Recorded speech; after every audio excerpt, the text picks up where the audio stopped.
Something strange is lurking beneath Lake Seneca's surface, and it's said to have existed there for thousands of years. Seneca is just one lake of several that we will cover in this episode where strange things lurk beneath the surface. You won't want to miss this one.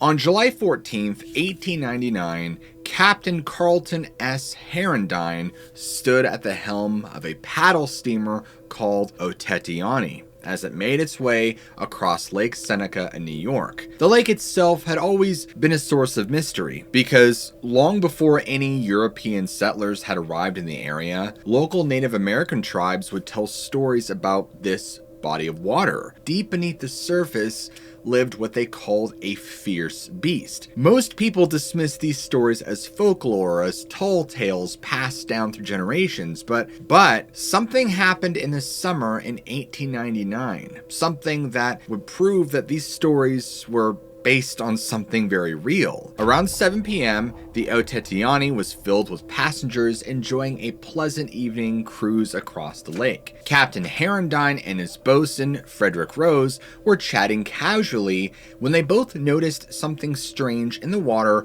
about 365 meters ahead of them. At first, they thought they were looking at an overturned boat. It was dark in color, about 15 or so feet long, with what appeared to be a very sharp prow right at one end and a long, narrow stern at the other. So Captain Herendine first thought that there had been some kind of accident. He immediately ordered the steamer to slow down and adjust course. If there were people in the water, they needed to get to them fast. But as the crew prepared to lower their rescue boat, something very strange happened. This overturned boat suddenly began moving through the water, and not in the random way that debris gets pushed around by wind and waves. This was deliberately sailing in a specific direction. So Captain Herendine, now totally confused by what he was seeing, steered the Otetiani to follow this strange object, and that's when everyone on board got the shock of their lives. The narrow front end of what they thought was a boat suddenly opened up,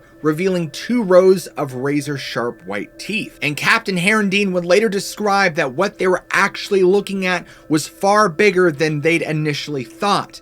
This thing was nearly 25 feet long, with a massive tail that tapered down right before widening at the end like a whale's. He estimated it to be somewhere around 1,000 pounds, but what caught everyone's attention the most was its head, about 4 feet long and triangular, with a mouthful of teeth that looked like a bizarre mix of a shark's and a sperm whale's. And the creature's body was what appeared to be covered in some thick armor-like plating similar to a tortoise shell. And even the color was odd. It was like this strange brownish color with a green tint. Though when they caught glimpses of its underbelly, they could see it was creamy white. And its eyes were perfectly round like a fish's, but they never seemed to blink. And even for this captain who had been sailing these waters for years, had never seen anything like this. Perhaps it was the adrenaline pumping through his system, or it was just pure instinct, but he made a decision right then and there that would sound crazy to anyone who wasn't there. He immediately ordered his crew to speed up the steamer. He was gonna ram this thing head on. He gave the order, told the crew to prepare all their life-saving equipment. He wasn't stupid. I mean, he knew that trying to ram what appeared to be some kind of prehistoric monster might not exactly end well for the steamer either. In fact, the Washington Weekly Post would later publish an incredibly detailed account of what happened next. The Otetiani backed away to get some distance, then turned around to line up its attack. When Captain Herendine gave the signal for full speed ahead, you could feel the tension on the deck.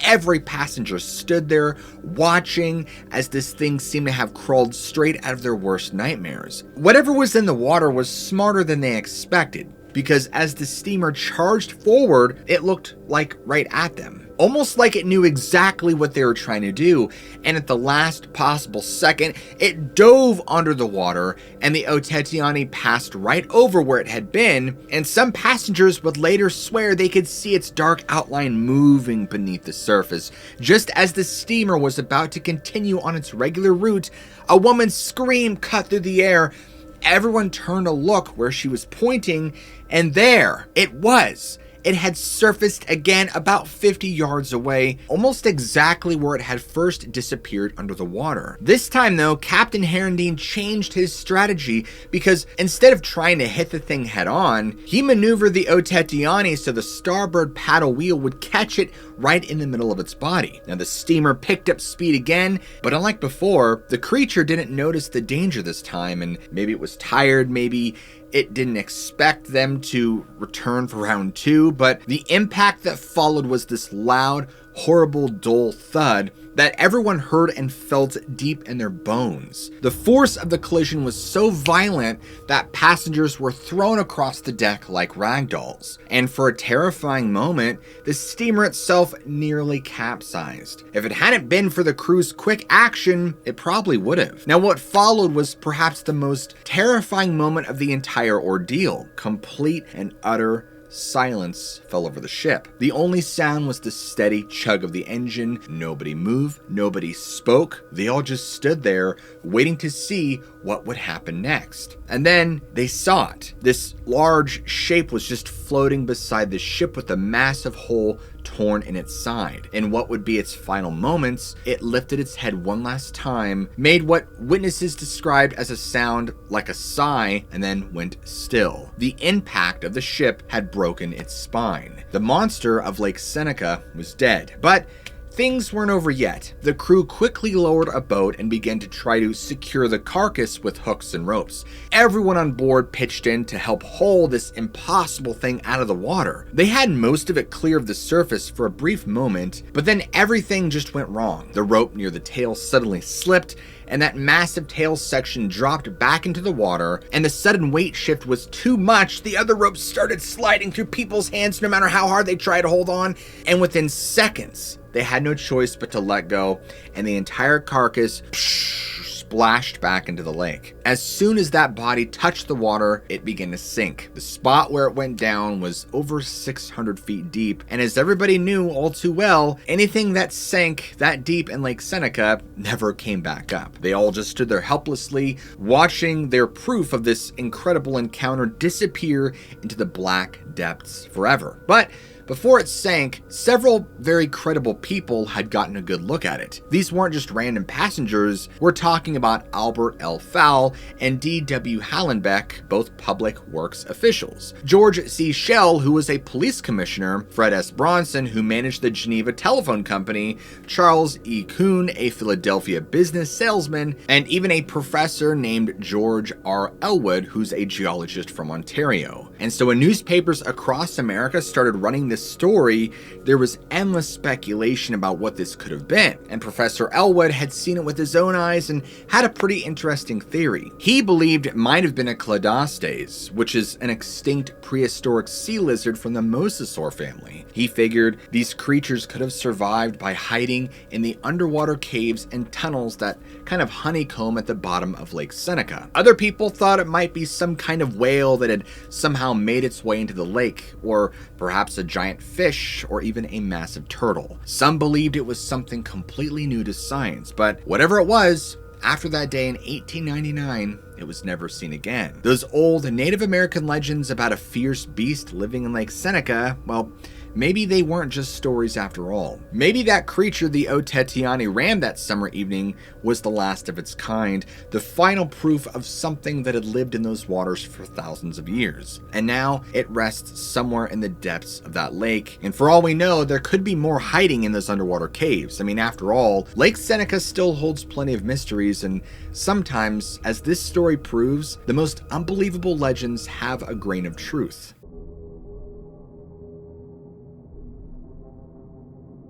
On a cold morning in 1989, a pilot named Don Maxwell was doing what he loved most, flying his small aircraft over Lake Storsjön in Sweden. Don lived in Jamland. the region surrounding this massive lake, and would often take these early morning flights just to enjoy the pristine wilderness below. Like everyone who grew up in the area, Don had heard all the stories about Storstuchare, which is the legendary monster that supposedly lived in the depths of Lake Storsjön. The tales describe this massive serpent-like creature stretching over 30 feet long with multiple humps along its back. And Don would look down at the dark waters during his flight and wonder if these stories had any truth to them.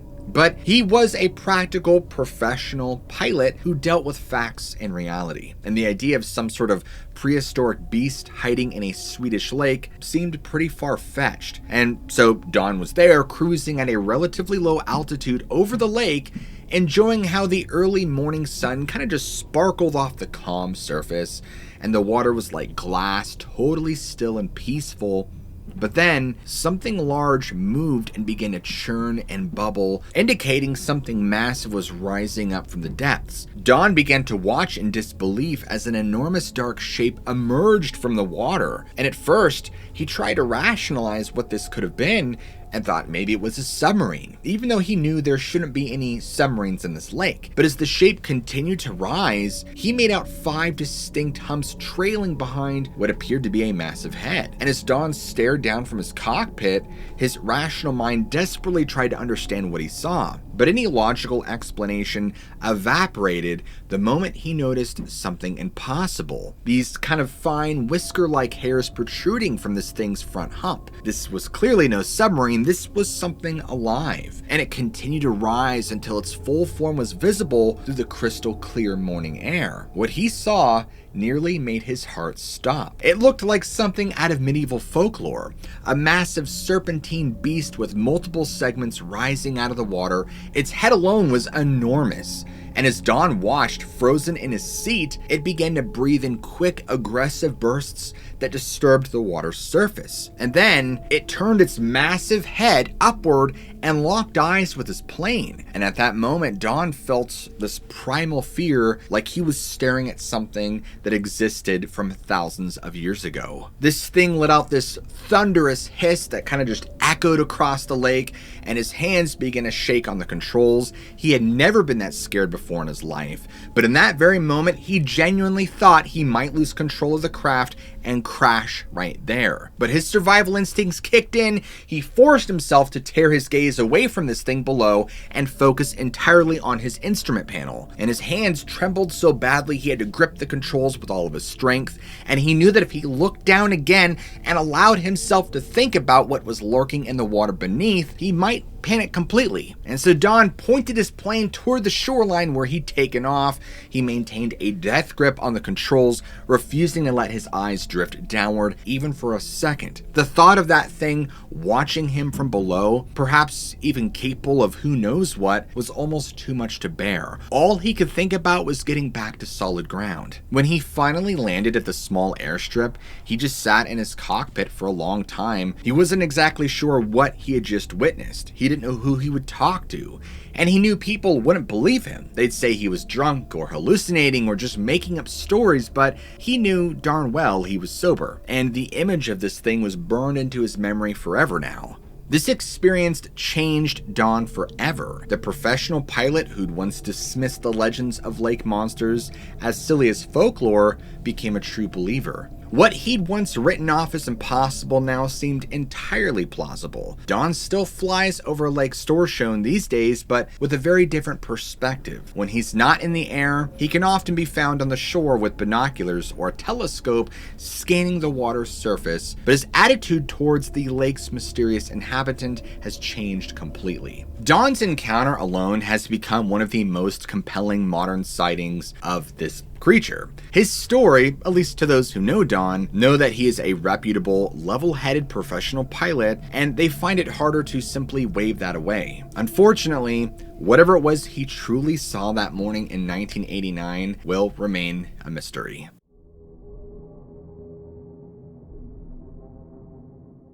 On a sunny afternoon in July of 1960, a team of U.S. Navy specialists stood aboard a small research vessel floating in the middle of Lake Chelan in Washington state. They'd been sent to this massive body of water to test their newest sonar equipment, stretching 88 kilometers long and 2 kilometers wide. At this point, Lake Chelan was already a hugely popular tourist destination. Thousands of visitors flocked to its waters every year for fishing, boating, and water recreation. And the Navy team was actually pretty excited about this assignment because Lake Chelan is the largest natural lake in all of Washington, and testing their equipment here made perfect sense. So they lowered their advanced sonar system into the water and began taking readings. But something strange happened. The team couldn't get any echo readings back from their equipment, so they tried again and again and again, but every single time the sonar would just show nothing. It was like the lake had no bottom at all. And the lead technician was very confused by this. He knew their equipment was working perfectly. They had just tested it the day before, and so he thought to himself, this doesn't make any sense. The average depth was supposed to be around 114 meters. And the maximum around 453, but their sonar wasn't registering anything at all. Now at this point, one of the local guides on the boat spoke up, and what he told the Navy would make them question everything they thought they knew about Lake Chelan. That everyone around here has known for generations that this lake has no bottom,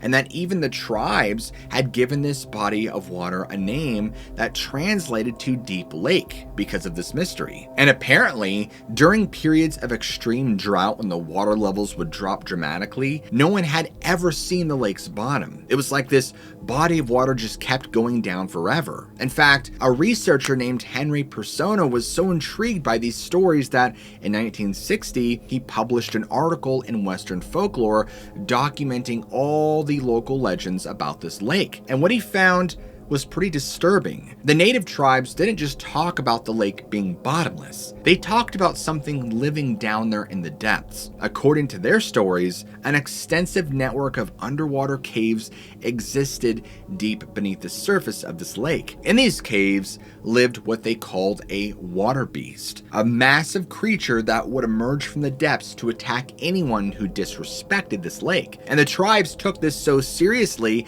that they rarely used boats and absolutely avoided fishing in certain areas. So when the European settlers first arrived in the area, they actually laughed at these stories and they thought they were just silly superstitions. But then the attacks started happening. The first reports came from farmers who had lost livestock near the shoreline, and they would describe finding these massive bite marks on their animals, or sometimes their animals would just completely disappear. Then people started seeing something in the water, and one of the earliest documented settler encounters happened when a group of farmers were moving cattle along the shoreline, and they described seeing what looked like a massive crocodile-like creature, except it was way bigger than any crocodile they'd ever heard of. The thing came onto the beach, and one of their cows was grabbed and dragged back into the water. What's interesting is that different witnesses described two totally different kinds of creatures. Some people, like farmers, would say they saw this huge crocodilian creature, but others would describe seeing something that looked more like Scotland's Loch Ness Monster, this thing with a really long neck that would rise up out of the water, or a plesiosaur. Initially, people figured that witnesses were just making this stuff up. I mean, how could this be possible? How could there be two different creatures doing this? But then things began to take place in the summer of 1965. There was a local fisherman named Bill Crawford, and he was on his boat near the middle of the lake. And he had been fishing this spot for nearly 20 years and of course knew all the best spots to fish. And on that morning, everything was totally calm, which made it perfect for fishing, when suddenly something massive surfaced right next to his boat. And Bill would later tell the local newspaper that what he saw was easily 30 feet long and had these dark eyes that looked up right at him, and its head alone was the size of his boat's motor. But it didn't thrash around like you'd expect from a giant fish or a reptile. Instead, it moved with this bizarre precision, like it was studying him, and moved around the boat, and before he could react,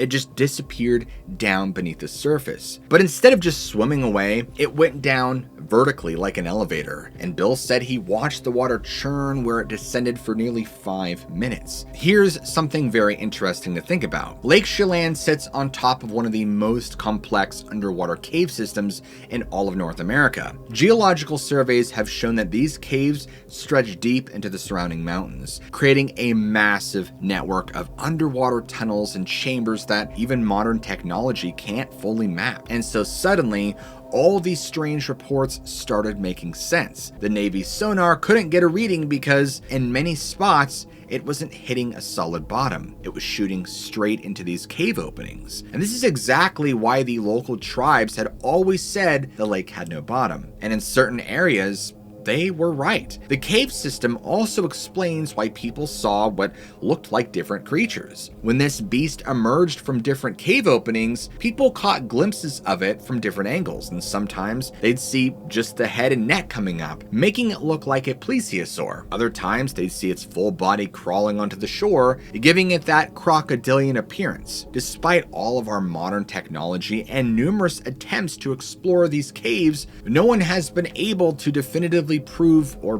disprove the existence of these things. The caves are simply too vast and too deep to fully explore. Interestingly, the local tribes never seemed surprised by our inability to solve this mystery. In fact, one of the tribal elders said something along the lines of, "Some things aren't meant to be found. That creature has been there since our ancestors first came to these waters, and it'll be there long after we're gone." And because you guys made it this far, I want you to comment below what lurks beneath, so that way I know who made it to the end and who didn't. And if you guys enjoy storytelling of the mysterious and supernatural, then what are you waiting for? Slap that like and subscribe button for more content just like this. As always, never forget, I love you all, keep an open mind, and I'll catch you all in the very next episode.